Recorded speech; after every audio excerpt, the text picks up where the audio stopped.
Can you be just happy? The quote for this week is, "The point is you do not deserve happiness," from Robert Holden. Yep, you do not deserve happiness. That's just it. Are you thinking I am being a bit too harsh right now? Well, in 1998, Robert Holden, a British psychologist and founder of the Happiness Project, published a book called Happiness Now, which I have been reading lately. In his book, he challenged us to ask yourself now, do I deserve to be happy?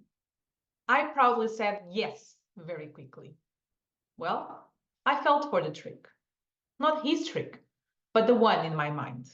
That is the idea generalized in Western society that happiness needs to be deserved, to be earned, to be worked for and paid for. I have so often heard that if I work hard, I will be happy eventually, that for most of my life, I have never questioned this belief. Actually, it felt almost like a fact, yet I had no real evidence of it.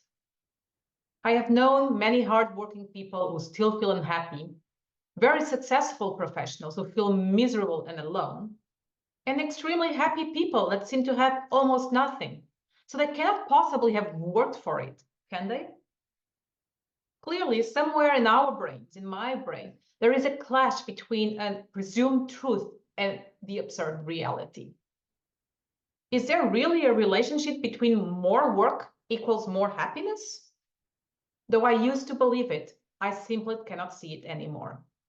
As Robert Holden explains, the fact is, you do not deserve happiness. You choose happiness. Happiness is natural. It is freely available. It is unconditional. And when we are unconditional about happiness, then happiness merely happens. Happiness happens if you let it. So according to Robert Holden, happiness happens if you let it. What a great scenario. Yet, why do we seem to feel so guilty when we are just happy?